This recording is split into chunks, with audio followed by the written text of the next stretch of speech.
Assalamu alaikum. Welcome to YouTube Live. Again, I am here with Professor Shoaib Ahmed Malik, and today we are going to be discussing a really interesting topic. In fact, I had some people talking to me about this on Facebook.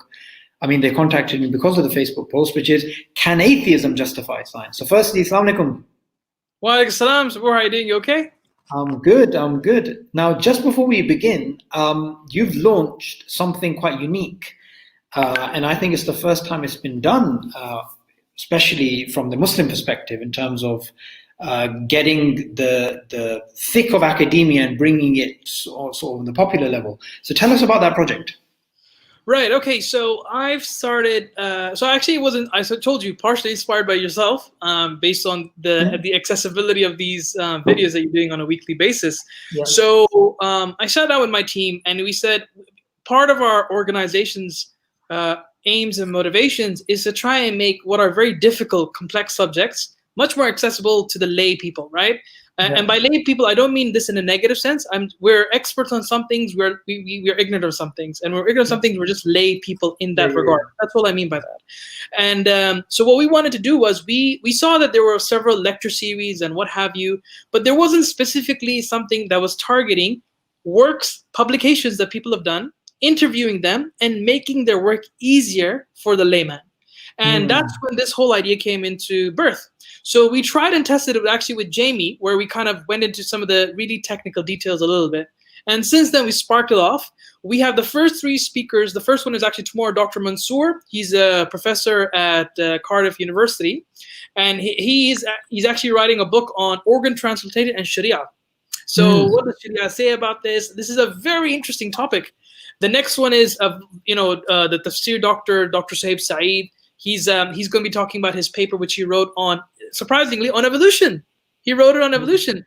So that will be coming up soon. And then after that, we have the third speaker, which is Mu'mar. He is actually a PhD student at Cardiff University. He's a student of Dr. Mansour. And his topic will be of particular importance for your audience, because his PhD is on a combination of Kalam, New Atheism, and God's existence. Interesting. So his topic is really, really interesting. And then after that, we have several themes down the line. We have Islam and evolution. We have, a theological schools, some philosophical concepts improving God's existence, and basically things like epistemology, the relationship between mind and matter and God and what have you. So a lot of complicated stuff that we're trying to kind of tease out and make it just more accessible. And they're like this. They're in terms of real-time engagement. You can ask your questions. And it's meant to make academia accessible. That's the point. That's why it's called academic access. And you know what's beautiful about it is when I first saw the posters and I saw people who I didn't recognize, I was like, wow, these people exist and I don't even know about them. And that's one of the tragic elements of our current predicament, that we do have amazing minds in the Ummah. They're just not out there. And then at the same time, without obviously saying anybody's names, we get prominent people who have maybe studied in a particular Islamic institution, right? And then they'll say things like, the sun goes around the earth, or they'll say various things about 5G and, these types of things. And the masses will say, okay, these are our leaders, right? But what we want to do is we want to say, actually, no, Islam teaches that you go to the person who knows. So if you want to know whether you should be praying in the mosque, you should actually be consulting a Muslim authority who is in contact with a virologist, or in contact with somebody with that medical background. You can't have, like, for example, or has that dual background. We have people like that.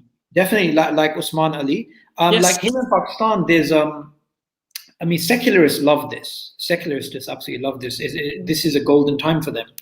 They were interviewing this guy from one of the cities, and when you say this guy, you mean in Pakistan?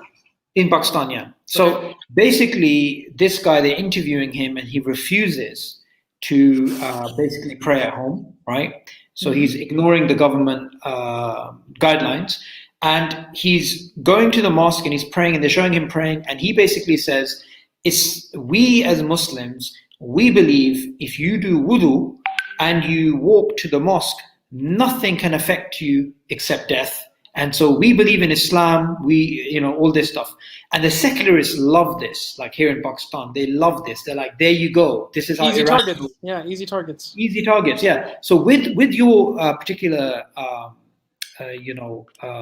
new project, this is really gonna be a game changer, inshallah, because on a social media platform, we're gonna bring these people and then we're gonna say, do you know what? Okay, if you wanna know about certain the ethics of a certain new technology, and here you go, here's the person, or here's the person, or here's the person. And it kind of reminds me of, I'm not going to say the personality, because obviously I don't want people to be like, okay, he's of this school of thought.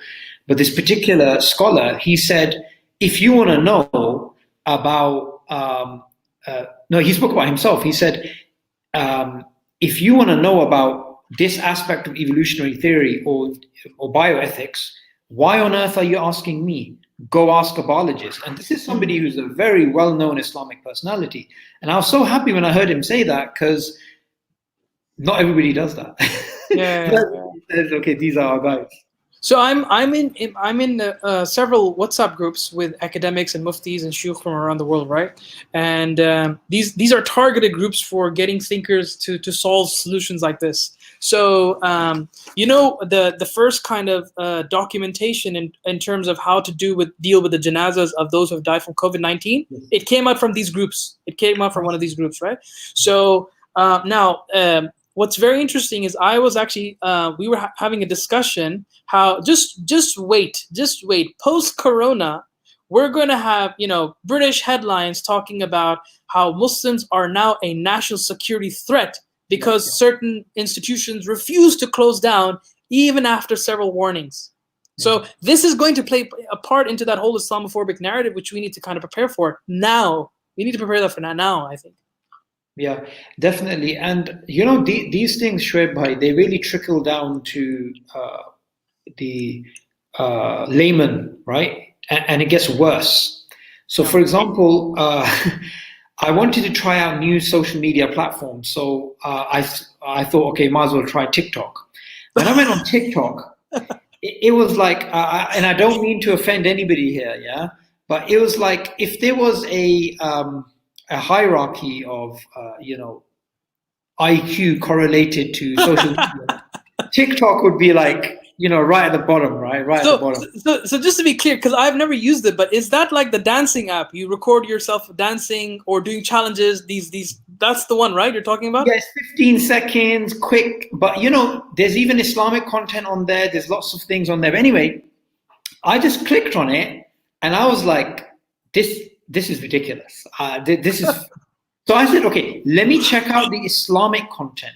So the Islamic content was literally 15 seconds of people reciting a verse of the Quran, and say it's Qari Abdul Samad, right?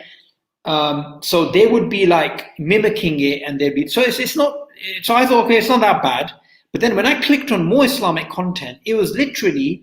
And it was in places, different sort of places. It was basically a group of young Muslims, and one of them was like, don't do that, you'll get corona. And the other one said, no, I'm a Muslim. And then, so they had these types of messages that if you have Iman, then you shouldn't be afraid of corona. And here in Pakistan, there are speeches which are recorded, which are directly saying, Imams and other people are saying that if you get corona because you're in my congregation, then come and shoot me. Yeah, like nobody will get corona. Yeah. And right now, I mean, I'm glad you said people are working on this, but I think we're going to face a massive backlash. Oh yeah, it's I can see that happening. Yeah. So we're going to get it. So we're kind of preparing for that now with people who are in the political scenarios in the shuyukh level. So to kind of work up a very good anti-narrative to this kind of work, because I feel this, if anything, what's going to sharpen the resolution of Islamophobia, it's this thing right here. This is, I think, going to be very important. Now, let's not forget there's a host of other religions who have done the same thing. We have these equivalents in other religions, but given the particular focus on Islam right now, I think secularists, new atheists, at least the ones who are very hard driven against Islam in particular, they're going to jump on this bandwagon for sure, 100%. Yeah. Richard Dawkins, I was on his Twitter because obviously I literally breathe behind him. So I was on his Twitter and he was sharing the stuff from different religious communities breaking the COVID sort of things. And he shared the thing from Pakistan. He shared other things. And I just want to share something with you that on my Facebook, I put up a post against this, openly saying this. And then I also have some friends here who also started doing the same things. And the viciousness with which we were attacked by other Muslims saying, well, you think you know better than scholars. Are you a mufti now? And I don't like to get involved in inter-Muslim things. I only did this because people were saying to me, they were asking me about should we go to the mosques or not? I just replied back, ask a virologist, or you should be following the government. Yeah. But these same people, when, for example, on my Facebook, I put up the post that the Muslims, we should obey the leaders, right? So if the government of Pakistan says, do not go to the mosques, generally the public should follow that guideline because that's what the government's saying.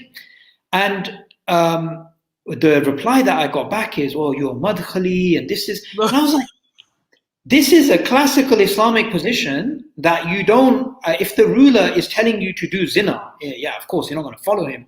But if he is telling you something for your own good, right? And in Pakistan, they've correlated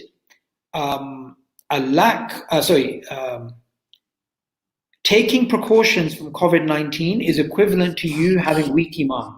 They've made this correlation. Yeah. So I see to some extent is a parallel with the British occupation of Islam in Pakistan, for a century ago, where the whole idea of having any kind of parallels with the British was seen as kufr to extent. So you couldn't speak the language. If you talked English, for example, and that kind of developed. That's why there was some kind of a strict divide now between state schools that are run by the British versus madrasa systems, right? Yeah. So, and you can see the same kind of bifurcation happening here, where COVID-19 is seen as you take it like a Muslim. That's what it's supposed to be. You take it as a Muslim, right? Whereas not realizing that there are precautions which we as Muslims are told to take in the first place, right?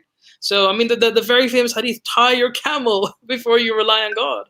And I think that basic principle is lost on some people. Now, of course, there are a lot of heavyweights behind this opinion, fair enough. But I think this is a matter of a primary concern of saving people's lives. And more importantly, saving people's life, not just on a personal level, on a collective level. I think people who, and this comes back down to not understanding. This is why we believe there has to be much more porosity between ulama and scientists. Until we get that happening, we are going to get absurdities like this. Now, this is not just an example of ulama getting the science wrong. We have the opposite of scientists getting the ulama wrong or the theology wrong for sometimes, right? So there's this one scientist I was reading about. I think he, jinn. So he thought jinn was bacteria, for instance, because you can't see it. So that's a bit of an absurdity, right? I think to kind of correlate a scientific thing with something like that, I find that very strange. I think you have to be able to understand both disciplines very well. When you have a one-sided category, and when you make pronouncements like that, it causes so much damage. And to remove the implications of that damage, the consequence of that, it's really hard for Muslims to kind of get out of. It's really hard. It's very hard. One other way I like to think about it, it's not just that the some scholars, because obviously not all of them. Of course. A lot of very good scholars in Pakistan have said obey the government, right? And they know what to do. But the ones who aren't actually listening, it's not just that they're not listening to the scientists. They're not listening to what Islam says, because Islam says you have a remit, right? You can't, you have a particular scholar who's, they've studied fiqh or they've studied this or that. And if they don't know the reality, right? Now, one of the things I was actually thinking about is the fact that there's some big heavyweight names who are on this side, and they're saying, let's no, we can open them up. They're going to get challenged by the secularists in a very mocking way, and in a way to degrade ulama. So it's better that we, in a very polite way, in a very non-judgmental way, we basically say, this decision is wrong according to Islam, not just science, because Islam teaches you go to the people of authority. Because what I'm preparing for now is, I want there to be an awakening amongst the Muslims after this virus is over. The secularists will use this against us, I know. But then I want them to start understanding that if you want to really, truly defend yourselves intellectually, then you need to understand you can't just blindly follow authorities, because in Islam, even Imam Abu Hanifa, who is the greatest Imam, right? No one disagrees with that. Even he said, if you find something that I have said that's against Allah and His Messenger, throw it away. And in Pakistan, you have to understand that Imam Abu Hanifa and his status is huge, but no one knows. I mean, hardly anyone knows that he said this, right? Oh, and, really? No, people don't know. People don't know. Yeah. Because you have to remember that here, a lot of people who call themselves Hanafis, right? It's not that they've studied it formally or in any, it's just like a cultural thing. Okay, yeah, we're Hanafis, right? It's not, people haven't really thought that deeply. Now, of course, there's great ulama, I would say, in Pakistan who have said, we must support the government, we must obey what the government's saying.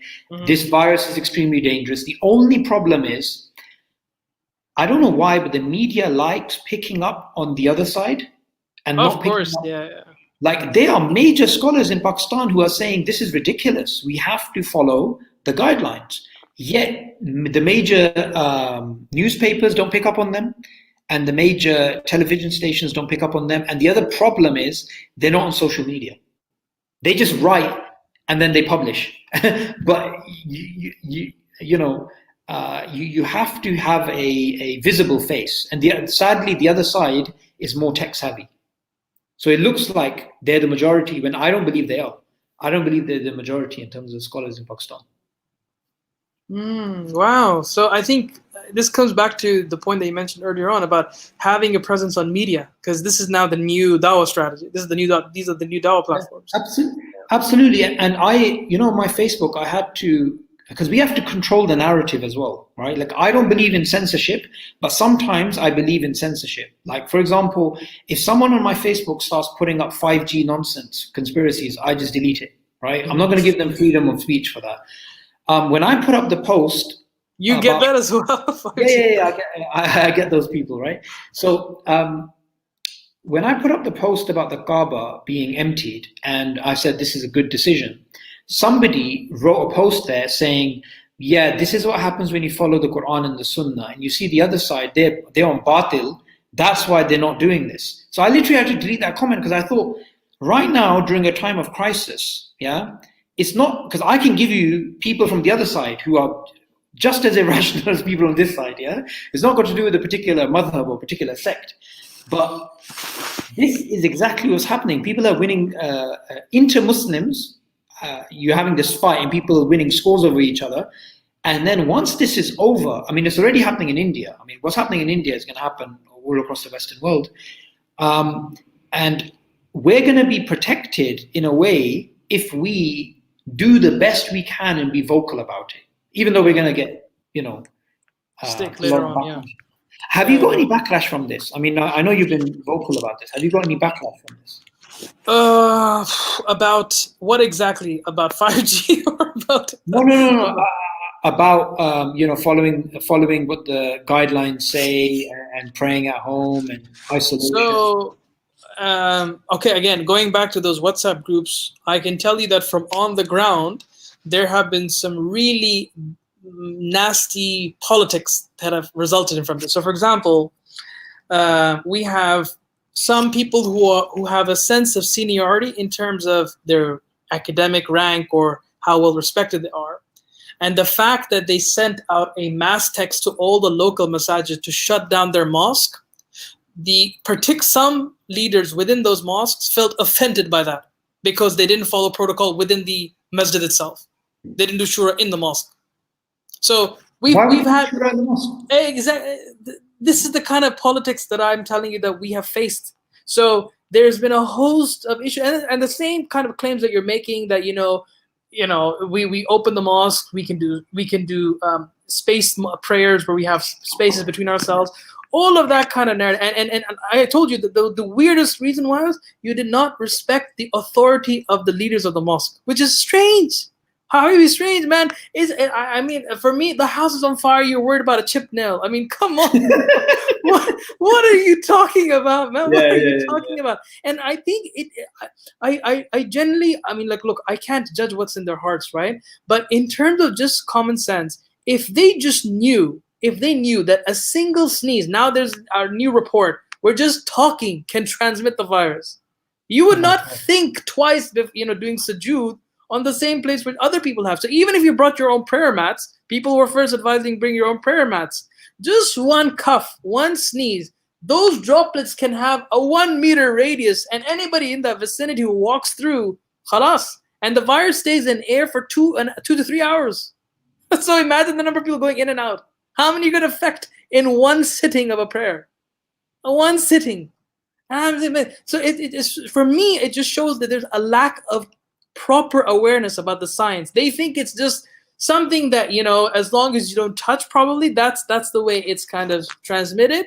But there are airborne diseases which do not necessarily require physical contact.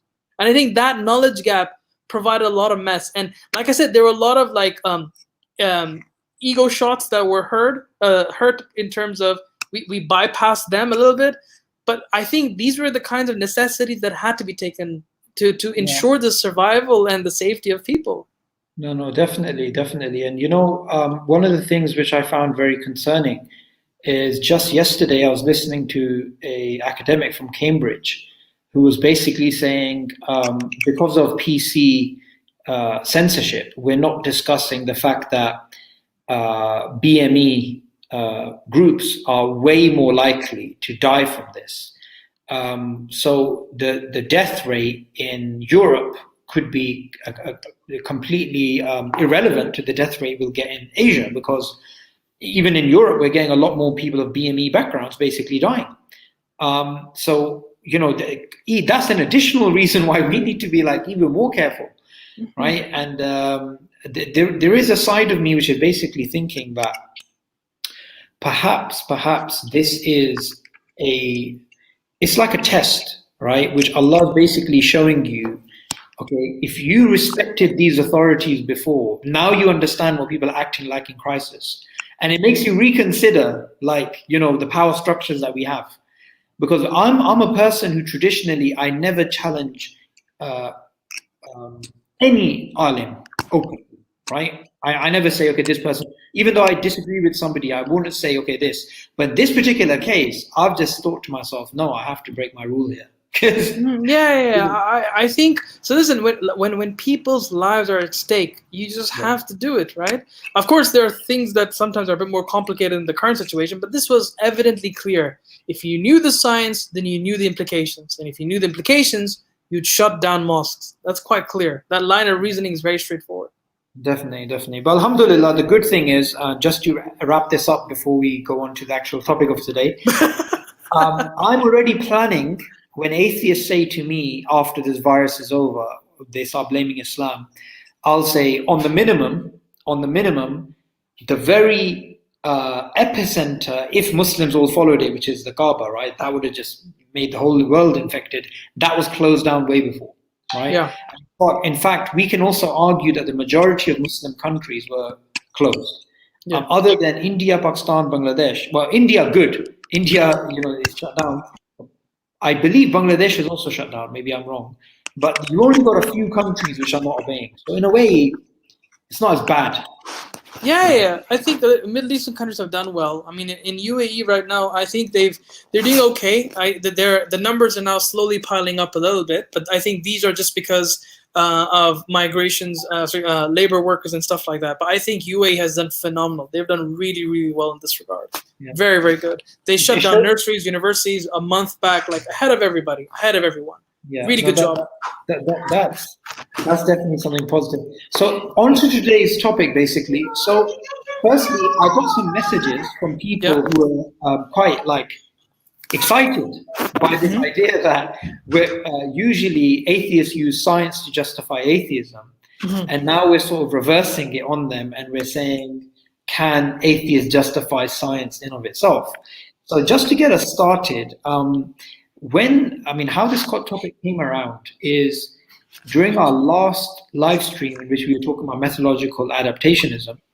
Right. You briefly mentioned naturalism, but not adaptationism. That's your piece. Right, that's your master's thesis. Yes. Methodological naturalism. Yes, intrinsic methodological naturalism. You spoke about atheists being able to justify the scientific method itself, right? And also in your talk that you gave here in Pakistan, the first one in near those hills, I forgot the name of the place. You also in that talk mentioned some of the problems with the science having limits, but also presuppositions, and the presuppositions obviously need justification. So firstly, before you get into the details, let's get into the implications of it for the dawah. If atheists can't justify science, why is that a problem? I think it's a problem mainly because, if you look at my monograph on this, I mentioned 2 points. Atheism attacks religions from one of two corridors. One is the territory of science, two is the territory of philosophy. And particularly in new atheism, and this is an observation made even by modern commentators, is that they have taken the science as the new gunpoint force for religion, and they've just banged on this drum for so long that it's now become the mantra that science defeats religion. This is the reason why it's kind of unique in this territory. But it's problematic primarily because, yes, atheists can do science. No one is denying they can do science. But they cannot justify how the universe is governed by laws. They have to take that as a brute fact. Whereas we can go one step further and explain those laws in the first place. That is a primary distinction between the two, between theists and atheists. Yeah, so could we say this is similar to the idea that although atheism entails moral nihilism, it doesn't mean an atheist is going to be an anarchist. You may have a very good atheist who's just doing good actions and is just as good and noble as a Christian. It doesn't mean he's going to do evil actions, but all we're saying is that objectively there's no justification under atheism for morals existing. In the same way, there's no justification, although an atheist may be a great scientist, there's no justification for the presuppositions of science within the worldview of atheism. Yes, so I think that conjunction is very important.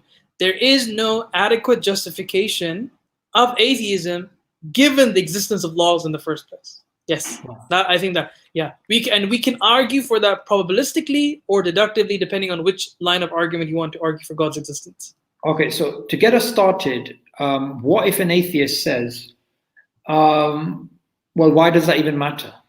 So I think here I've heard that response. I've been actually told that response before by at least 2 people, and for me, if you want to say you don't care, then I can say, well, I don't care what you believe because I believe God's existence. What's the problem, right? When you have a psychological response, so we need to, I think we need to kind of add a little bit of nuance here. Yeah. We need to establish something called propositions. Now, propositions are assertions that are either true or false. That's a proposition, right? So if I say that I'm wearing black, right, that's a proposition that can be either true or false. Now, if I told you I'm wearing black and you say you don't care, that means you don't care about whether it being true or false. That's a psychological attitude. That's not necessarily an epistemic evaluation of whether my proposition is true or false. So if people said they don't care, fine, but then don't criticize religion. That's the point.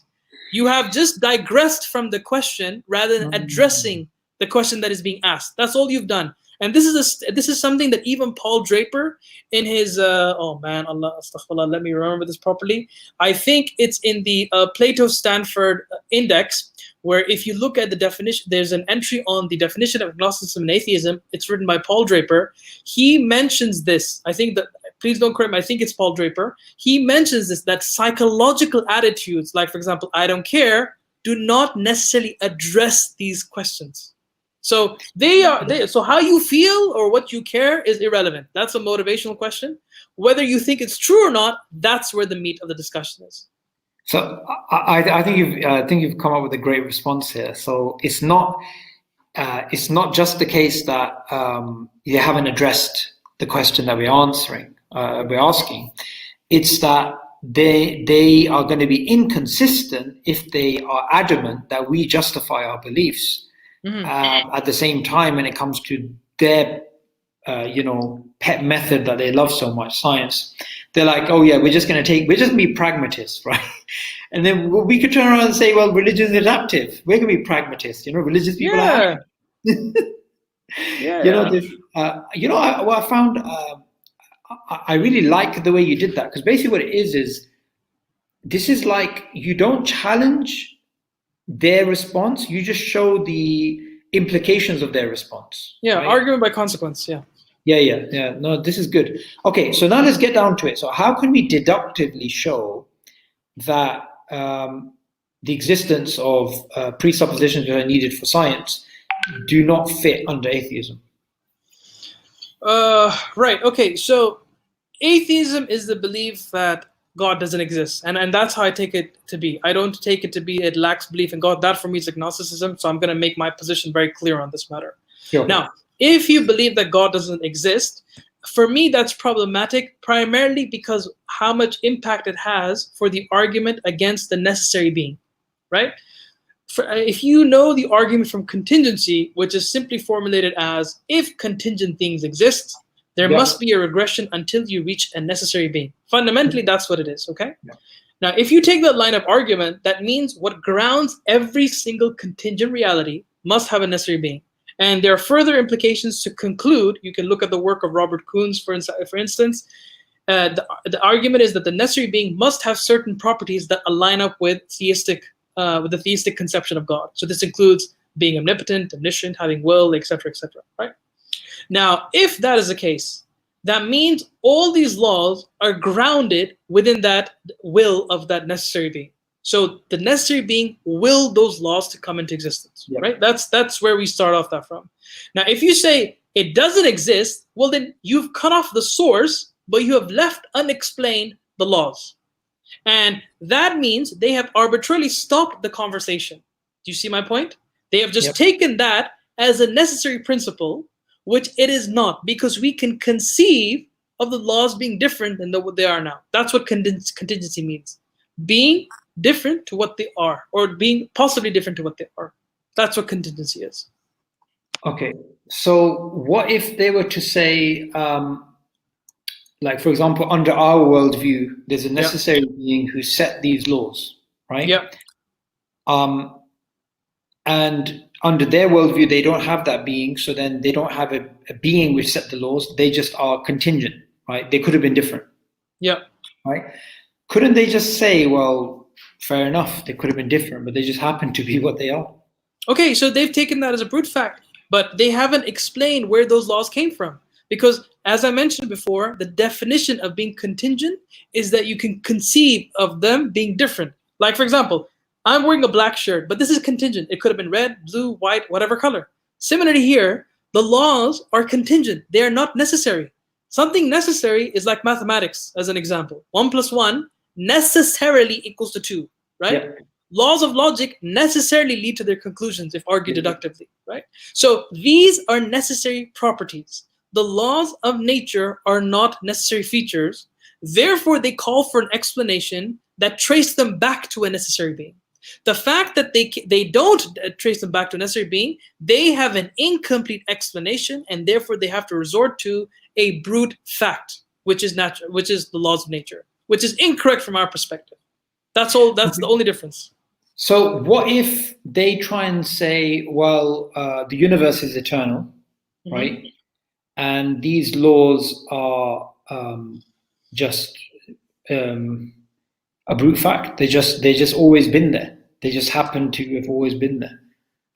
Right. Okay. So there's two ways to argue against this. Number one, from a philosophical and scientific perspective, an eternal universe is highly unlikely. That's number Yeah. one, okay? Yeah. So now there are conceptions of oscillating universes, cyclical models, that's fair enough, okay? Now let's just say we entertain that. Let's just say there was an infinite or eternal time. Let's just say the contingency argument still does not get undermined even with infinite time.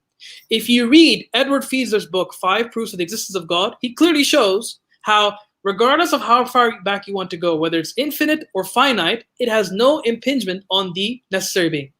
End of. That's it. Okay. So this is something which it's like it's a gaping hole. I mean, you haven't even gone that deep. You've just shown just at the surface level. We can just see there's a clear-cut problem. Yeah. So that particular issue, so far, what has been their response in the academic literature? So I think there's been, right. So there are a couple of ways that we can kind of showcase that this argument is weak. From what I can remember at the top of my head, the biggest kind of challenge to this is, well, what do you mean by conceivability? This is the main one, right? What do we mean by conceivability? I can conceive things coming into existence and out of existence. Does that mean that the universe could come into existence and out of existence, right?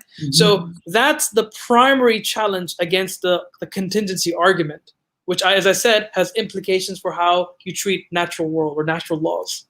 That's the main one. Yeah. I think the fundamental problem here, to bring it down to the practical application, is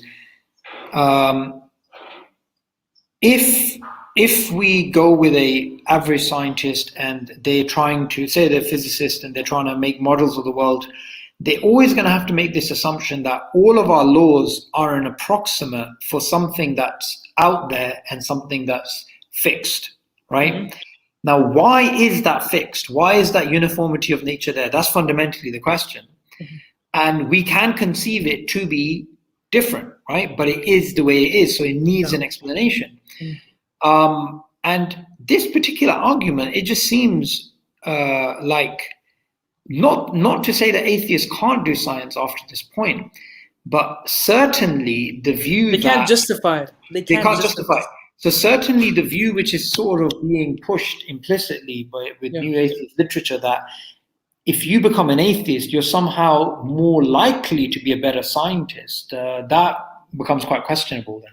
So, okay, before we get into that, I just wanted to mention the others. There's another way which we can kind of show how laws of nature, or that presumption of lawfulness of the universe, requires an explanation. So I took the path of the contingency argument. So if you believe in the contingency argument that there must be a necessary being, if you cut off God from the equations, then something else must take that place. And they've put laws of nature in that place. That's why the argument fails, because it is not by definition necessary. They're contingent. But another route you can take is IBE, inference to the best explanation, right? So if you have laws of nature, now this is a probabilistic argument or an inductive argument, but it has force nonetheless. If you take the laws of nature, now there are only 3 logical explanations for this. Number 1, it's brute fact. 2, came out by chance, so multiverse, whatever have you. 3, must have been some kind of natural, intelligence behind this, okay? Now, you can, with enough force, kind of cross out brute fact theory. You can cross out chance, because of the multiverse, that still requires another explanation, right? So it just shows that most likely the best explanation, given these 3 possibilities, is that there's a mind behind the universe, an intelligence behind the universe. So that's one way. That's another way of kind of arguing for that. Now, this is not to say that you can prove that with certainty. It's likelihood. How likely are you convinced by this argument? So for me, that has a lot of weight. John Lennox, for example, argues this way. And he believes the very fact that you have meaning, you have intelligibility of the universe, that is enough to prove that there's a mind that runs the universe, and created that universe. Yeah. Someone who says something similar to this is Anthony Flew in his book, Why I'm Not an Atheist. Yeah. Professor John Varghese, he basically does an introduction to the book. And he gives the example that basically the universe is rationally accessible. In a way, you can think of it like a lock and a key, right? Yeah. And that in of itself it's quite intuitive that there must be something going on. Now, I sometimes argue for this from a evolutionary perspective that minds that were evolved to help you survive in our sort of environment should not really be able to access information about Andromeda and black holes and quantum mechanics and these types of things. And the usual responses that I've heard on this have been always, well, it's a runaway evolutionary process. It's a runaway evolutionary process. But you can't have it both ways. You can't say evolution is a creative force because it helps fine-tune and it helps reward for what's adaptive and punish for what's maladaptive. And at the same time, intelligence is clearly maladaptive because the most intelligent people have the least amount of children, statistically, right? And in fact, intelligence is also sometimes linked to erratic behavior, behavior that is, generally people who are very intelligent are very eccentric as well. So, all these types of maladaptive consequences come. So there is definitely another gap here that, why is the universe rationally accessible? Why is it that why do we even have the drive? Because you have this, like Aristotle, he argued knowledge for the sake of knowledge, essentially, right? And that's completely maladaptive. Why would you want to gain knowledge for the sake of knowledge? Yeah, I think Plantinga's evolutionary argument against naturalism pretty much runs the same way. Yeah. And I think the thrust of the argument is simply this, that if you believe in the conjunction, i.e. you believe you believe in evolution and naturalism, this has devastating consequences for the naturalist. Why? Because you can, under that kind of worldview, if you believe natural forces is simply what is guiding everything, then it does not necessitate that evolution is truth tracking. What I mean by that is that evolution, whenever it has some kind of adaptation to survive to a particular entity or an environment, it does not necessitate that it forms true believing content, because even a false content can lead to survival value. So, for instance, one of the examples that Alvin Plantinga gives is if you see a tiger. Now, we believe that tigers kill their predators, what have you. But an equally valid scenario that can play out in your head, but may still lead to the same kind of behavior, which is, flee, run away from it, is that it's a goddess and you want to stay away from goddesses because you respect them. That can equally do the job. So that's the problem with naturalism, it being unguided and undirected. Yeah. And what's powerful about his argument is it really dovetails nicely with the conclusions that evolutionary psychology has been giving us, that much of the sort of religious side of mankind is actually adaptive. And there's this whole argument that's being made now, more popular by the likes of Brett Weinstein and others, that we should consider religion as being metaphorically true and literally false, because it's like, for example, he gives the example of germs, right? He says, okay, so religious people in the past, they didn't know germs killed, right? But they had this belief that God wants you to be clean, wants you to be pure, and therefore you should bathe, you should wash your hands. And religion has this thing about purity, right? And he basically says, well, if you believe in germs and you basically survive by avoiding germs, or if you believe that God wants cleanliness, so you should stay away from filth and these types of things, he says, well, they both have the same consequences.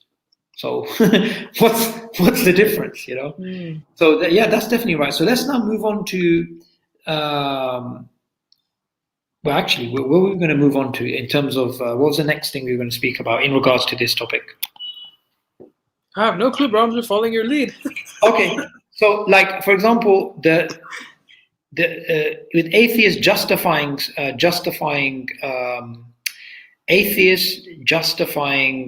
the presuppositions of science, we have the uniformity of nature. And you gave us the example of a necessary being has to exist in order for that to be justified. If they cut that off, they don't actually have that. And then we went over the probabilistic sense. Abduction, yeah. Yeah, and we went over the deductive No, contingency is the deductive one. IBE, inference is the best explanation. Chance, brute fact, or yeah. So okay, so when you use this particular argument in terms of the uniformity of nature, can we basically use this from a mathematical perspective, not just use the uniformity of nature? So, for example, the existence of numbers, right? Because from a purely naturalistic, I mean, I'm going to probably say something here which sounds a bit out there, but just think about it. That and it's not something I've said. Many people have said it before me, but it's just when people first hear it, it's just odd. Like numbers, right? So Allah has always existed, and Allah's knowledge has existed, right? So Allah gives us a universe in which we have mathematics, which is coherent and it's not contingent. It's necessary, right? This is something which exists. But how would an atheist explain that? How would they explain, mathematics and the existence of mathematics? Because they only believe in, obviously, physicalism, essentially. Yeah. So I think we need to. There's 2 points that need to kind of be pointed out here. Number one is the relationship between mathematics and God, and 2, the relationship between mathematics and nature. So I'll start with the second one first. So there's a whole debate about what is the ontological grounding of mathematics. And what I mean by that is simply how can we explain the existence of mathematics? So intuitively, we can kind of say that they aren't necessarily natural objects, right? Because even if nature didn't exist, mathematics would still have that everlastingness in them, right? Yeah. They have that eternality in them. So they cannot be reduced to nature. So that's why mathematics is a whole kind of new enterprise, ontological enterprise, that begs a lot of questions. So here there's a big debate about what are they? Are they fictions of the mind? Well, if they're fictions of the mind, then how do you explain that they have this eternality to them? So the fact that if the universe never existed would never undermine the claim that 1 + 1 = 2, right? So it kind of defeats the charge of mathematics being just pure fictions of the mind. Somebody might say that, there's some Platonic realm. Fair enough, that could be one option. But the idea here is that there's a healthy debate about what is the nature of mathematics, okay? And at least as far as I can tell, to reduce them to nature is problematic. So that is something that an atheist, particularly a naturalist atheist, might have an issue with. Now, in terms of the relationship between math and God, there's sorry? Before we get to that, yeah, the problem between mathematics breaking down to nature, right? Mm-hmm. Is it the problem that maths would then be contingent and not be necessary? Yeah. I mean, it's the sense that it's categorically impossible to reduce math to natural entities. That's the point here, right? Yeah. It's like we can take Lego blocks and come up with all sorts of things, but we don't say that what we come up is necessarily absolutely reducible to Lego blocks. Just like the human being, right? We believe that there's a soul, but and you cannot reduce the human being just to atoms because we believe in a soul. Something like that. There's a bit of an analogous structure to it.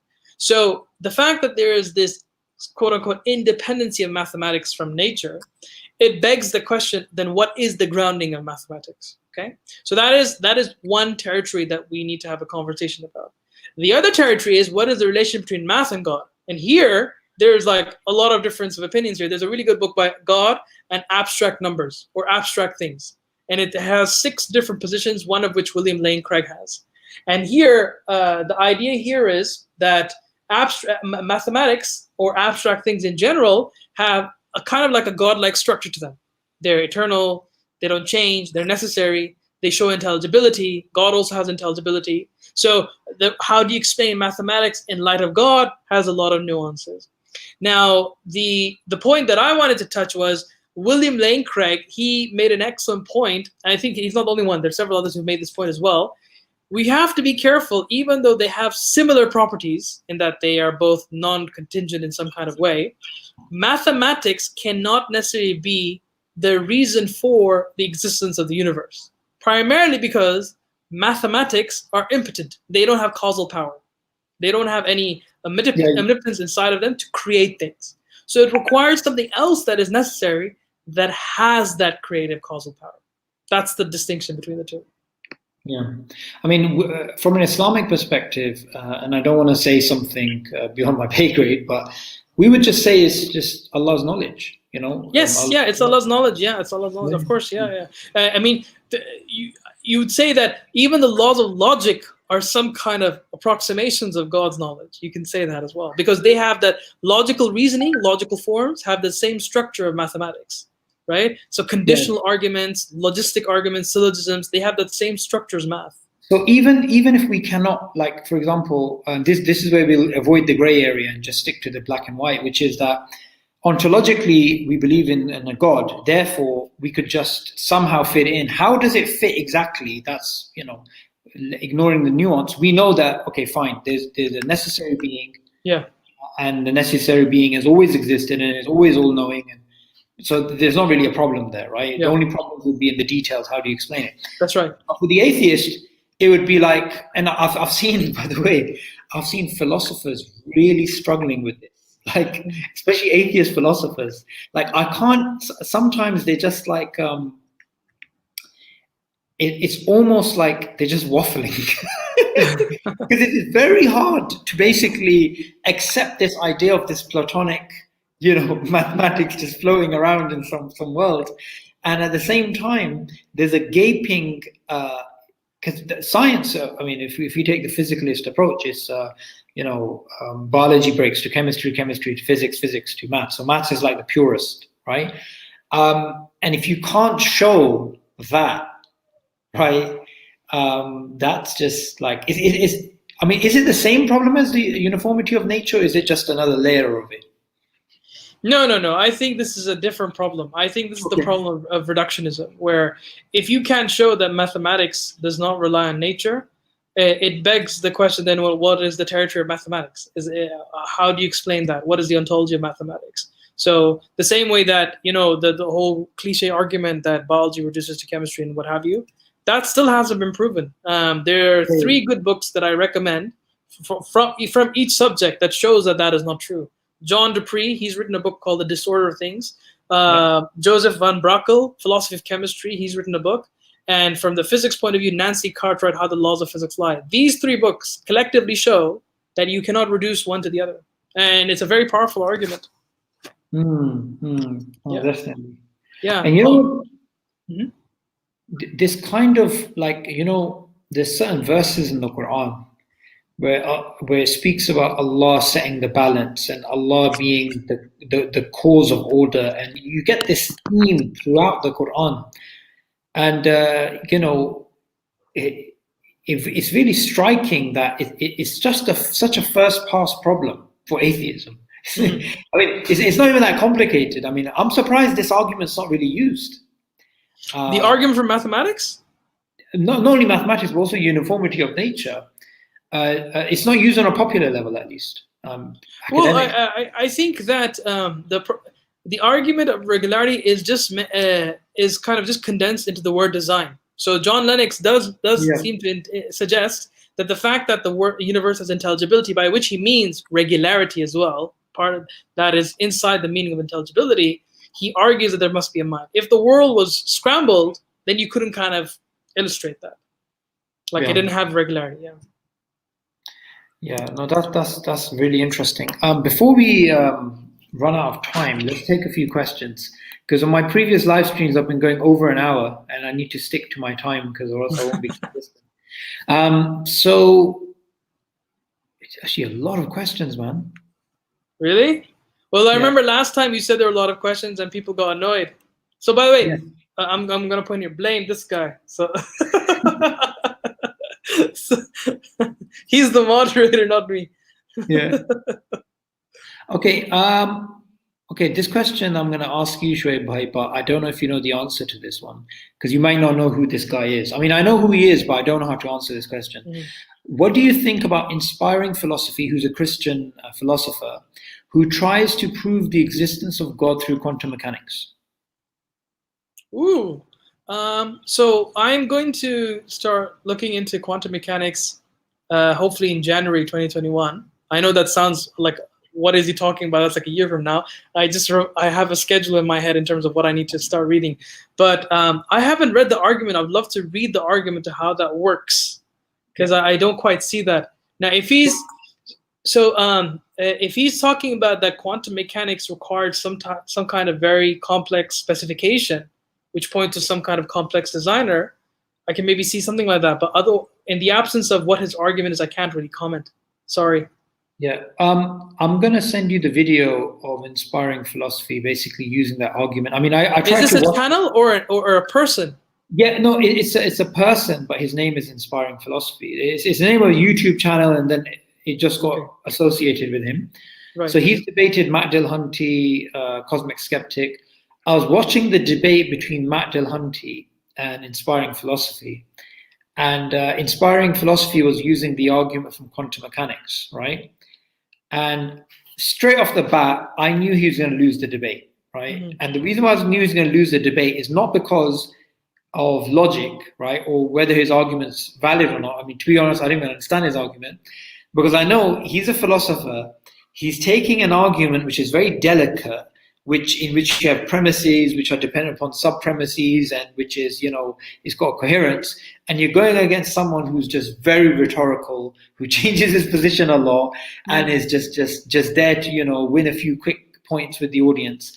And anybody is going to lose in that situation, right? I mean, even William Lane Craig would lose in that situation, because what I mean by lose is the audience thinks you've lost. So when I saw the debate, having the appeal of persuasiveness, persuasiveness, right? Because when you stick to simple points and you just make a few remarks and you say, "Oh, that's God of the gaps," and the guy's mumbling. I mean, it sounds like he's mumbling about quantum mechanics, and everybody knows what God of the gaps is. So it's like, "Oh, it's God of the gaps." When I'm sure Inspiring Philosophy is a very smart guy.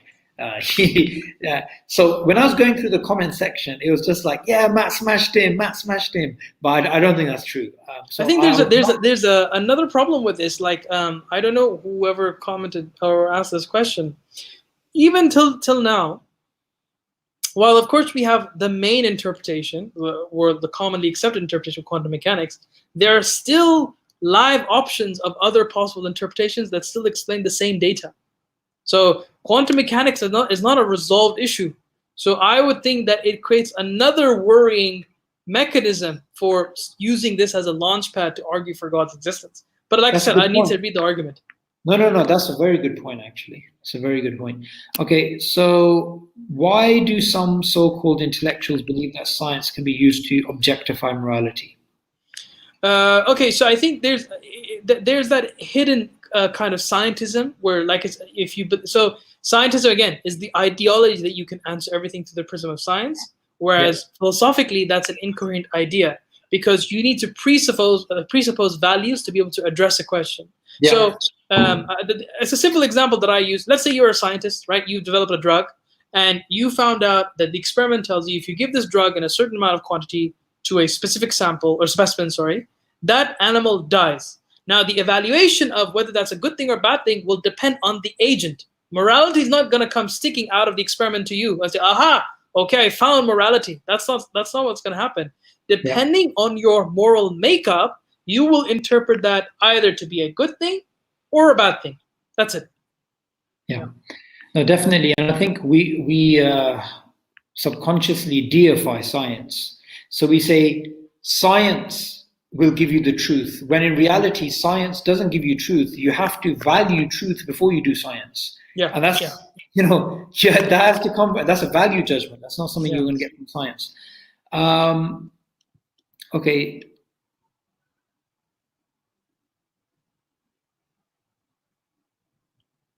Abdullah Andalusi says, isn't causality not existing before time, before the Big Bang, an assumption? Okay. What kind of causality? So let me repeat the question and change it slightly, because I think they were having a conversation, some guys, and I think that question was a reply to someone else. So causality is usually used as, when we use everything that begins to exist has a cause, right? Mm-hmm. The universe began to exist, therefore the universe has a cause, right? Yeah. Some atheists have tried to challenge the Kalam cosmological argument by saying the whole idea of causality is only within this universe. It's not outside of this universe or beyond this universe that we can actually use this. So how do you respond to that? So I think this will require a little bit of nuance, but basically, if you believe that there are only such things as physical causes, then it's pretty much game over, right? But that's not the case. Causality, there are many types of causalities, right? There is physical causality, there's metaphysical causality, there's logical causality. And once you understand those distinctions, this becomes pretty much a game over kind of way of defeating this argument. That's interesting. So you would, okay, just to jump the gun here, you would say physical causality, perhaps not, but maybe logical causality. No. So I would say that we may agree that there may be no physical causality that started the universe, but there must necessarily be a metaphysical causality because it's outside of space and time. Right? Yeah, I've usually heard this causality contention, but I've never heard that distinction. Actually, that's quite important. Yeah, no. So these distinctions. So this is why I strongly recommend just picking up books on philosophy of science and philosophy of religion, and particularly analytical philosophy. They really help you sharpen up with these distinctions in place. Yeah, I just don't like analytical philosophy. So, bro, I struggle with it as well, but I think it's as necessary as, like, learning fiqh. It's just so important if you want to go into these kind of debates. So important. Yeah, I try and avoid. Before, I used to speak about the cosmological argument, but I've now stopped that. Like, I've even, like, an atheist contacted me. They wanted to have a debate. I was like, no, I'm not talking about this anymore, because I basically realized that either do it properly, like really understand it well, or just keep quiet about it, because atheists have really started to develop some sophisticated counterexamples, and not counterexamples, some challenges, which you can address, if you're reading the stuff. And you have to be up to date, because, the stuff 5 years ago that you were using, these contentions are even new, these types of contentions. Yes, I agree with that. I think definitely, because you see, what happens at sometimes at the YouTube level, the academic level is just so far beyond that sometimes. So when people go to that academic literature and just throw it on these kind of platforms, it really shakes up a lot of people. It shakes up, and it makes you sometimes feel like, okay, hang on, I'm losing the argument here. It has knock-on effects in terms of your viewers. So I definitely believe that academic literature has to be the #1 reference for a lot of these things, if you want to do it properly, as you said. Yeah. I also wanted to mention, the whole idea of social facts, right? So as an example,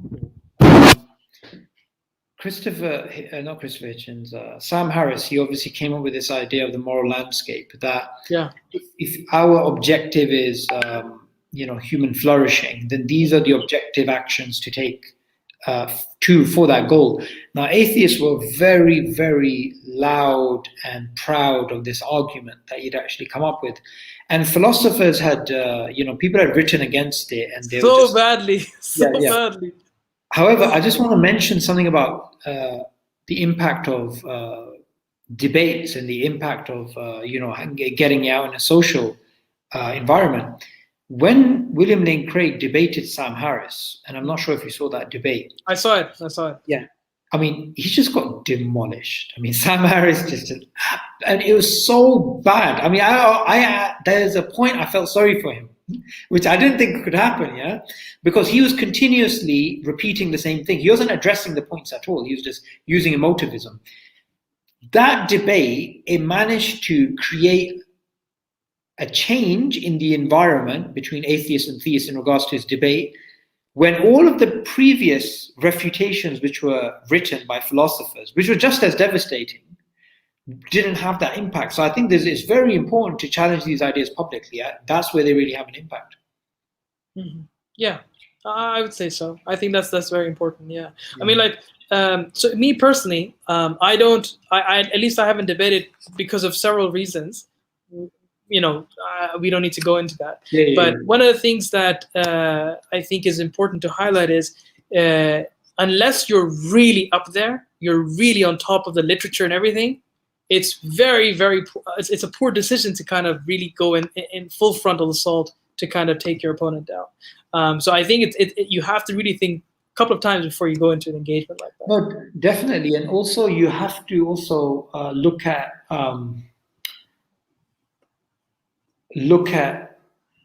how people articulate themselves. So, for example, Plantinga. I mean, I have huge respect for the guy. The guy's a genius. If you stick Plantinga against Matt Dillahunty, right? Every single person watching that debate is pretty much going to say Plantinga got smashed. Yes. Because Plantinga is going to be making like a premise and then talking about it, and Matt Dillahunty's, and that's going to go over everyone's head. And then Matt Dillahunty's just going to make, well, that's just whatever fallacy. It's a fallacy of equivocation, whatever. And this is why I'm also starting to think that debates can also be counterproductive. Because I think that's a general point about debates. They can be because if it ends up boiling down to rhetoric, then it's just about who speaks the loudest at the end of the day. Who speaks the most profoundly at the end of the day. Yeah, it kind of reminds me of a debate that happened between Sheikh Ahmed Deedat and Jimmy Swaggart, right? Mm-hmm. Now, Muslims remember that as an epic debate in which Ahmed Deedat won. Mm-hmm. But that's not the Christian perspective. The Christians actually believe Jimmy Swaggart won. Mm-hmm. My friend used to own a Islamic bookshop where they used to sell DVDs, and when we used to have DVDs and cassettes and these types of things in Birmingham. And he actually had the congregation and the Nigerian pastor and all of them, they came inside and they wanted the old tapes of the VHS tapes of Ahmed Deedat and Jimmy Swaggart, because they were going to watch it in their church to show them how do you debate a Muslim. So they thought Jimmy Swaggart won. Wow. Even though, I mean, if anybody's seen the debate, I mean, come on, man. Even I think someone who's like Jewish, right, who doesn't really have a, come on, what's going on?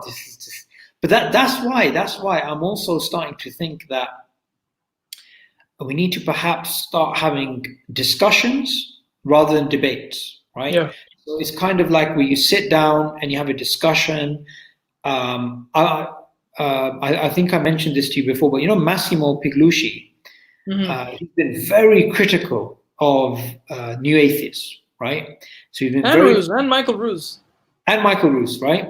Now, I saw a debate between Fazal, they call him Faz Rana, right? He's an ID proponent. Mm-hmm. And Michael Ruse. Oh, Fazal Rana, yes, the one with Hugh Ross. Yeah, okay. So he had a debate with Michael Ruse, and it was about the origin of life. Mm-hmm. And it was such a civil debate. It was so lovely. There were points where, Michael Ruse is going to be honest. There's points where, Faz Rana is going to be like, okay, you got a good point there.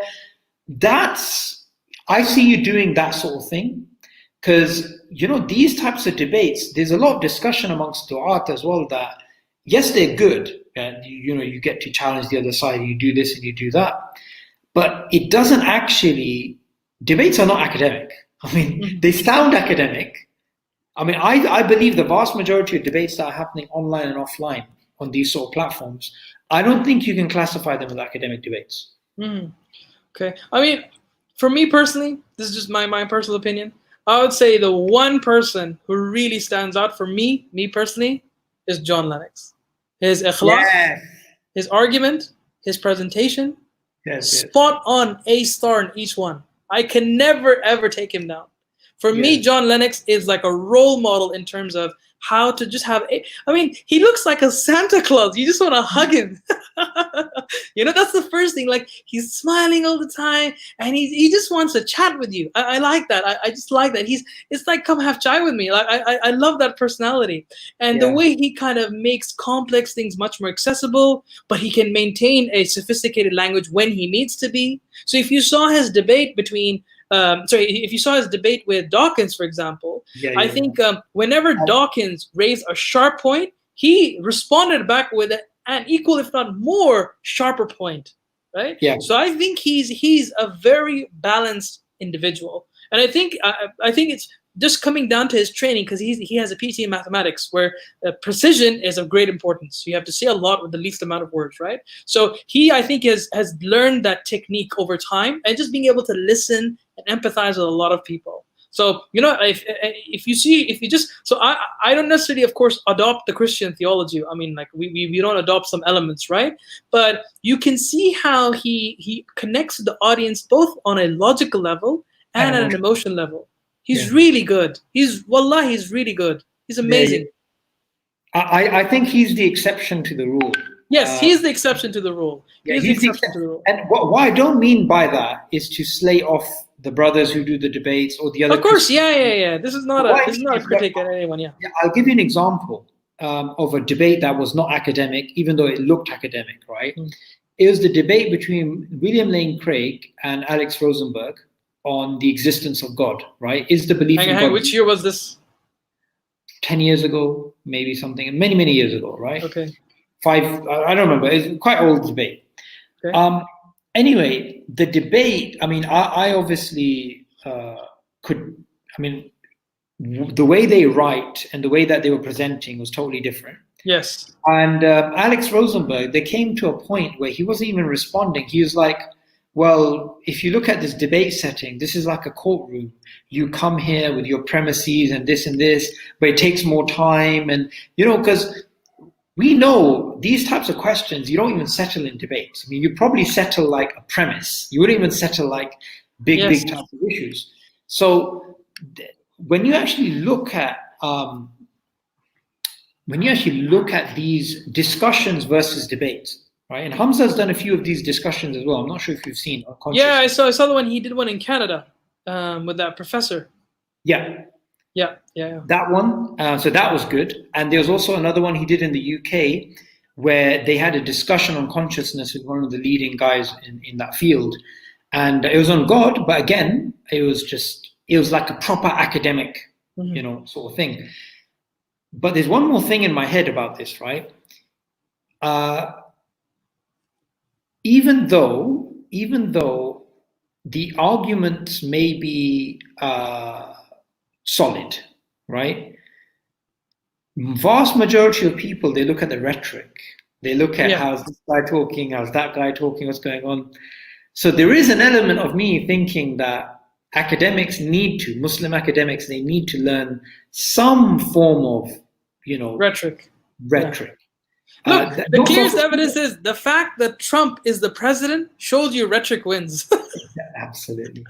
You know, the fact that he's president is clear proof in the history of time that rhetoric wins.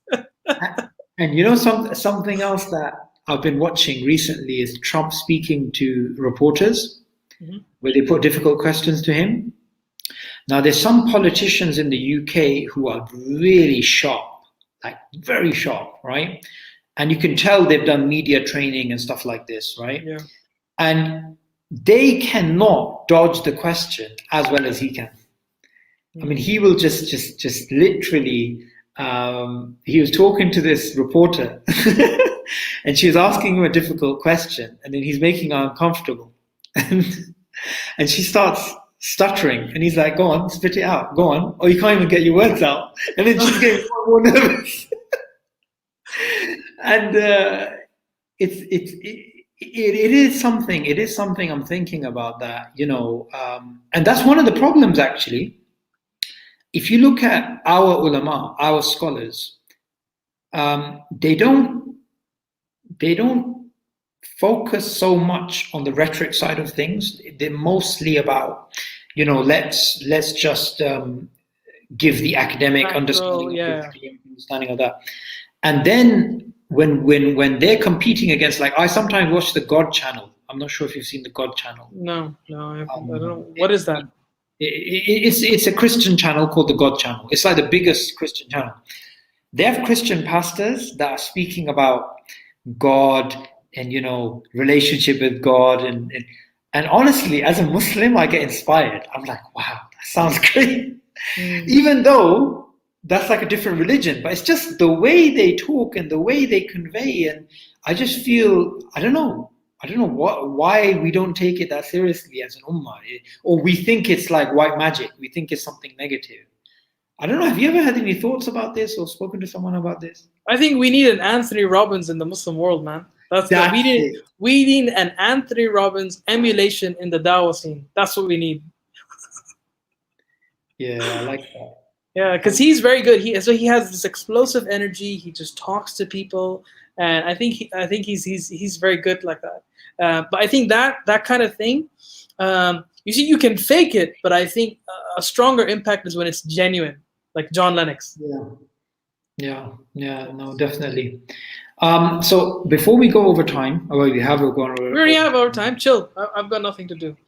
If you're fine, I'm fine. But I knew, like, you're always writing a paper, you're always doing something. By the way, for the viewers, I completely forgot to mention, I really did want to mention this, is that Shoaib has got Professor Kelly Clark on one of his YouTube streams, who's written called The Rationality of Belief. So he wrote a book, Gone to the Brain, Rationality of Belief. So it talks about how the studies in psychology, whether they prove that they lean more towards atheism or theism. That's what we're going to be discussing. Yeah, and he's managed to get him live, which, to be honest, that's like a win in of itself, that you get the author of the book to come and basically talk about it. We have several more surprises coming down the line, but I don't want to ruin them at the moment. Several more surprises. And you said that you actually worked with him. Yeah. So he had a project from John Templeton Foundation. For the viewers who don't know, it's one of the biggest bodies actually the biggest body in the world that funds projects on science and religion. And they're wonderful. They're funding people in Christianity and Judaism and Islam, what have you. Several projects have come out of this, right? And he had a project called Abrahamic Children, where he wanted to discuss the notion of chance in various contexts from all three perspectives: Judaism, Christianity, and Islam. And this was a 3-year project where we were paired with somebody else from a different religion. So I was paired with somebody who come from the Christian Judeo background. And all of us, we were asked to just look at chance over these 3 years in a particular context and respond from your tradition. So my paper and my partner, his name is Emil, he was actually a student of Kelly James Clark, and we discussed the role of chance in quantum mechanics in light of Islamic theology, Christian theology, and Judaic theology. So that's coming out soon, inshallah. So so he was coordinating all of this. So the plan is hopefully this will be coming out in some kind of book.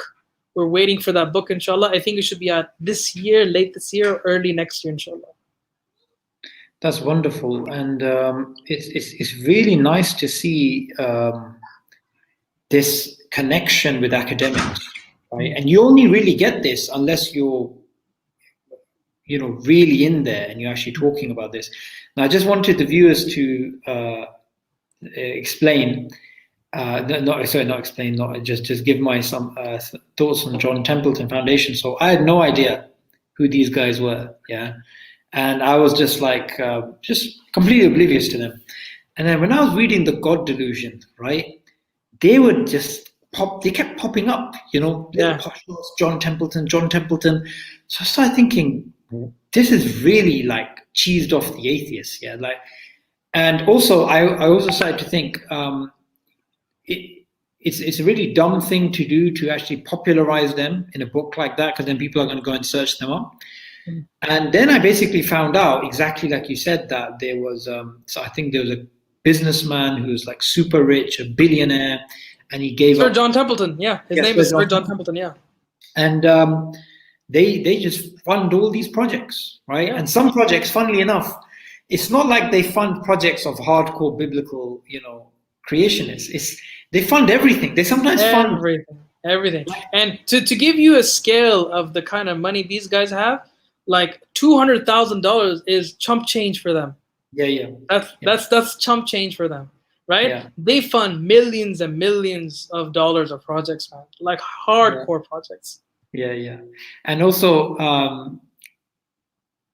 it's kind of funny to see that they sometimes fund things which aren't, like, sometimes they'll contradict each other, because they're funding so many different narratives Yeah. So, I also, if I'm not wrong, they've also funded like agnostics and people who are atheists. So this is a recent change in their structure. Before, I think it was quite Christian centric, but now they've recently, in the past 10, 15 years, they've kind of opened their borders. They've kind of tried to get more perspectives online, and just to improve the discussion of science and religion from various angles and from various traditions. So this is, I think, an excellent opportunity for Muslims to try and get into the discussion, produce academic work, really get seriously funded. I mean, these guys fund better than universities.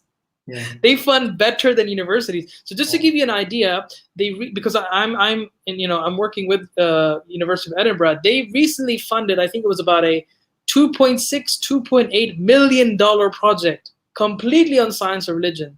Having 10 different teams around the UK, around the world, having postdoctorates, producing volumes of books. I mean, all sorts of stuff. This isn't cheap stuff. This is a large amount of money that they just hand over. Of course, they have a very thorough vetting system if you apply for an application, but they're otherwise a very good venue to kind of get your projects off the ground if it indeed is contributing towards science, religion from a particular tradition. Yeah. And also, I think it's high time that Muslims and Christians work together when it comes to new atheism. Yeah. Because, even in the Quran, Allah says that the closest to the believers are those who say that we are Christian. And the next verse talks about the traits of these Christians. And one of the things which you get, not only in that verse, but you get it again and again in the Quran, is about the Christians and humbleness, right? And the Christians so one of the explanations that I heard is that the reason why the Christians are the closest to the Muslims, even though other groups are theologically closer to us than the Christians, is because the Christians are not arrogant. That's generally a principle. They're not arrogant. They're more humble. Therefore, they're more likely to be believers. And when you have, obviously, when you start working on the same sort of narrative against new atheism, Christians who generally would be a bit suspicious of Islam, they'll start getting a bit closer and they'll start, looking at your stuff. So when I started, challenging naturalism, atheism, Darwinism, scientism and stuff, I naturally built up a Christian audience. And I was first a bit surprised, but now I was thinking, well, why should I be surprised? Because they're just looking for content. It doesn't really... Yeah, there's overlapping content, a lot of it, yeah. In fact, a lot of the books you've read, I wouldn't be surprised if a few of them were actually products of John Templeton projects. Oh, in fact, I know one that you have read. You know the Nick Spencer book? The one on the history of Darwin? That's actually from a JTF project. Oh, wow. Yeah, I think knowing the kind of books you read, I can guess at least 30% of them are from JTF. 30%, I can guess. Funny so enough, the extended evolutionary synthesis. Yep. Yeah. So the whole. So they recently applied for a project for $7.5 million for JTF, and it was accepted. $7.5 million. It has nothing to do with theology. It has nothing to do with theology. It's just talking about what do we mean by evolutionary causation. So there's the whole debate about should we extend, what's all that, stuff. So all of that is from JTF. They fund a lot of different projects now. Very, very good. That's a really clever strategy. Yeah, it's very good. You're not only, no wonder why. And I mean, this is so important, Shoaib bhai, right? That, because obviously I speak to a lot of donors, I speak to people who want to fund the dawah and this type of stuff. When you tell them, brothers, we want to, this is my daughter's pen, yeah? So we want to hand these out and it has a little Quran verse, yeah? They'll be like, yeah, we'll give you £100,000, whatever you want. Or we want a mobile app, yeah, khalas. We want to print Quran. I mean, I know people that, boom, they'll fund anything like that. You tell them, and I've done this before, I've actually contacted donors and I've said, there's a brother, I want him to do a master's degree in philosophy. He's a good, trustworthy brother, XYZ. And the answer you get is no, because they don't see the value in it. And that's just to support a master's of somebody who is active in the dawah. I'm not talking about myself, but somebody else, yeah?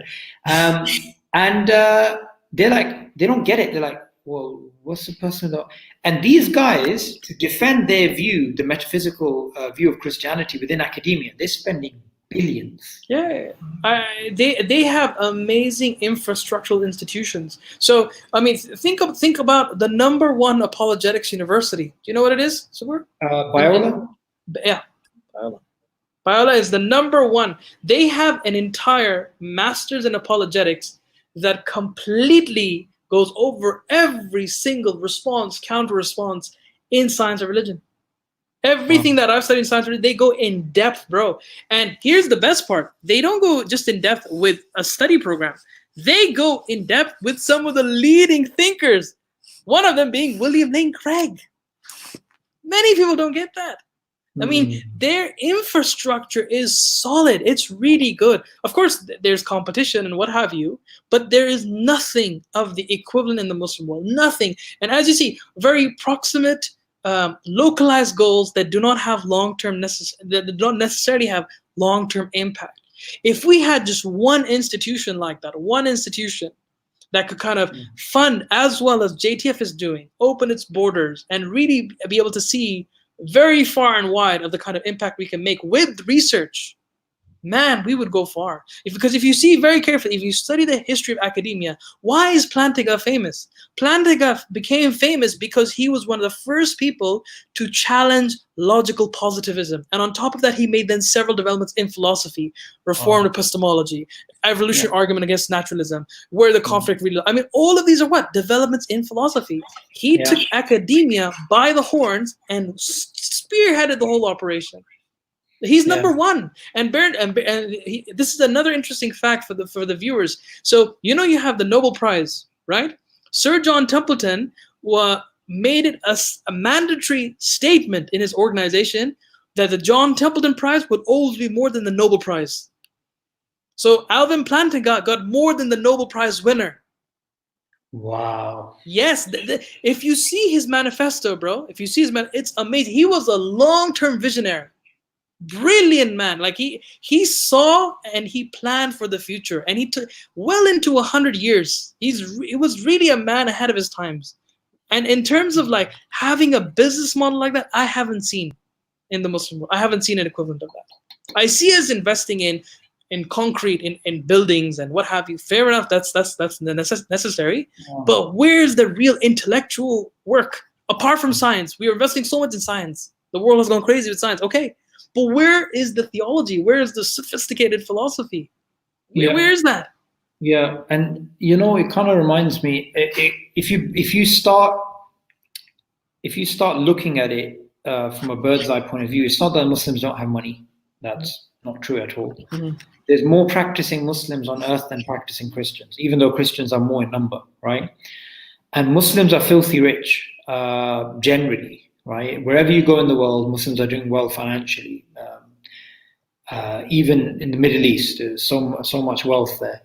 I think it's fundamentally that we don't understand our own religion in terms of its the status that it gives to reason.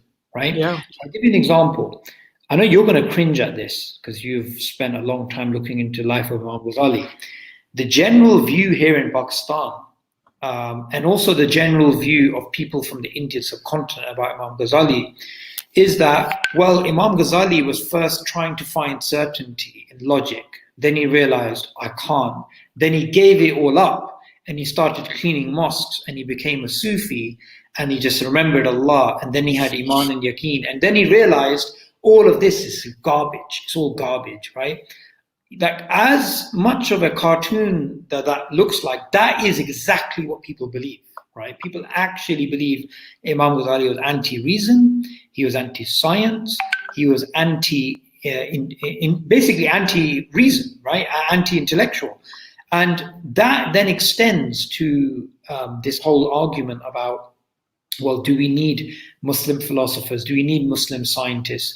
I mean, I've met here in Pakistan, I've met Muslim academics who've said, why should Muslims be at the forefront of science? The only people who say Muslims should be at the forefront of science are people who are infected by scientism. Muslim academics have said this to me here in Pakistan. This is why we don't have a John Templeton for Muslims. Yeah, I mean, I even told you I think it's in Kitab al-Ilm, the first book of his Ihya. He makes it so Fard Kifaya, a collective obligation, and he believed that the sciences were a collective obligation because in the absence of those sciences, collectively we would not be able to get to our spiritual duties. He linked it to spirituality. I was shocked when I was doing my research on that. That this is a guy in 1111, nearly 900 years ago, talking about having a base level operation of scientific people to allow the community to do their Islamic duties. Subhanallah. What more clarity do you need? Yeah. You read my paper, it's coming out inshallah, but I talk about it in that paper. Yeah, it's kind of like the old, I forgot, Aesop's fables or whatever, when the fox, the grapes are sour, he keeps trying to jump for the grapes, he misses them. So I sometimes feel with the Muslim community, it's like, well, let's justify why we're so rubbish. Well, we don't need science, we don't need philosophy, we don't need these things, we just, like, honestly, bro, there are scholars, right? There are scholars who've said, well, if you meet an atheist, don't explain the rational reasons for God's existence, just explain the 5 pillars. If they don't like it, no worries. This isn't like made up stuff. This is stuff that I directly know of. And of course, I get the argument that, there's a spiritual element of Islam. And I get the argument that somebody could be convinced of Islam's truth without any logic, right? It's all spirituality. I get that. But that doesn't mean that's true for everybody. Yeah. Yes. Why would Allah give you, the worst creatures in the sight of Allah, those who don't reason? Why would Allah repeatedly mention reason? By the way, I'm getting Sheikh Fadl Suleiman to come on the live. Yeah. He is for me like what Islamic scholars should be like. Yeah. He's engaging with new atheism, engaging with new ideas, accessible. Like I literally just WhatsApped him. And he sounded like he was just like lying down on his sofa or something, and he's like, proper chill, man. Chill. No problem. When do you want me to come? Amazing. You were very kind enough. So I was supposed to go to the airport like late in the evening, but in my mind, I thought it was 8 a.m, and so I already checked out for an early morning. But when I got out, I realized I had the wrong time, so I kindly asked him, and he let me use his apartment. It was amazing. Yeah, he was a really very, very nice guy. I mean, always humble, approachable, easy to speak to. And I went to Lebanon in 2015, and this guy has created a movement, not just in Lebanon, all across the Arab world. The Arab youth love him. Now, what's the difference between him and others? It's simply that he's seen the crisis amongst the youth, and he's managed to basically address their questions, because of course we have the answers. Now, it's really surprising, but many, many years ago, I didn't even know who, he was properly, right? I just heard some of his stuff. And this is before even this new atheism stuff was that popular, right? To refute it was that popular. It was getting there. And he was basically making a refutation of new atheism in Arabic, with like PowerPoint presentations. This is like years ago. Like he knew where things were headed, right? And and he even came to the evolution conference, the stakes and the texts and stuff. Yeah, he was there. Yeah, and his question was brilliant, by the way. Yeah. I because I think he knows that how he would respond, so he framed it to help the wider audience. Yeah. No, we definitely need stuff like that. So just to end upon, inshallah, we're going to have you again on Friday, and this time we'll carry on, I think, with methodological adaptationism. No, methodological naturalism. Bro, this is your. What was the part that we were going to cover? I'm trying to remember. I think, if I'm not mistaken, I think we went over a distinction that you did not know of before. So, posteriori methodological naturalism and intrinsic methodological naturalism. And we wanted to maybe unpack that a little bit more. Okay, so let's do that and carry on with that. Also, not next Friday. Next Friday is my students' exam. So at this time, after that, inshallah. Okay, after that. Okay, so I'm trying to get Jonathan Wells on Darwinian Delusions, inshallah. Oh. Yes. So maybe I can basically do a live stream with you two, and I'll be like, I won't be there, I'll just be in the back, like as the host, and you guys can have a discussion about ID. Okay, that would be Yeah. interesting. I think if you want to put Jonathan Wells, bro, you have to do it. I think you'd be better off doing it with Osman. He'd do a fantastic job. Yeah, but I wanted somebody who disagrees. Like Osman's going to. Oh, agree. right. Okay. Okay. Although actually, Jonathan Wells may not be, because I'm trying to get him and I'm trying to get Paul Nelson, inshallah. Yeah. So if I get Paul Nelson, I think he'll be a better match for you because he's from philosophy of biology, and also I'm not sure if you've seen his last 2 years especially. He's developed some really novel arguments for ID, stuff I haven't seen in years. Oh, really? Okay, I need to check him out then. Okay. For some reason, he doesn't put pen to paper. Like he keeps like a lot of it still in the video audio format. He's planning on publishing it, but at the moment I've seen him just talk about it. And send me that video because I would love to see what new developments are taking place. Yeah, because I've read nearly all the secondary literature ID, not the primary references. So I still have to go through some of Dembski's works on his earlier works, not the more recent works, his earlier ones. But the best book that I've read in terms of a fair summary of the ID movement is by Eric von something. He's a Norwegian guy, and he published this amazing book, man, by Routledge. It's called Intelligent Design and the Temptation of Scientism. What a book. What a book, man. Amazing book. Really? I couldn't put it down, man. I finished it in like a day. It was so addictive. I just couldn't put it. It was so well argued. Well argued. What was the argument? No. He just does a nice overall summary over every single point of debate in the field. For example, he has a whole chapter on whether they're creationists, methodological naturalism. Is it a form of scientism? Is it a form of God of the gaps? Everything he just unpacks so beautifully. To the extent, bro, he even has a positive reference from Jeffrey Kaspersky. You know the book Physics of Theism? Right. Yeah, so he's a big philosopher of science. He even positively recommended this book. Very good book. Even though I'm guessing he took an anti-ID stance. No. Jeffrey ID is I think he's generally favorable. He believed that they made a few tactical errors, but he's generally, I think, okay with them. But he loved the book. I think he's very, very good. I have nothing but positive things to say about this book. Very good. Yeah, we might cover some of the ID stuff in the following couple of weeks. Anyway, so Jazakallah khair for your time. I really enjoyed today's session. Alhamdulillah, me too. That was very good. We went all over the place today. It's very good, and the audience is going to be very angry because it's absolutely flooded with questions. This guy, blame this guy. And we've ignored all of it. Like literally, I'm scrolling through and it's just endless comments and questions. But to be honest, they're getting into debates with each other, so it's fine. Which is good. What you can do, bro, is maybe we can have just one session about just going through some. Oh yeah, actually, that was one thing you mentioned last week. Just going through the questions. I think that was what you mentioned last week.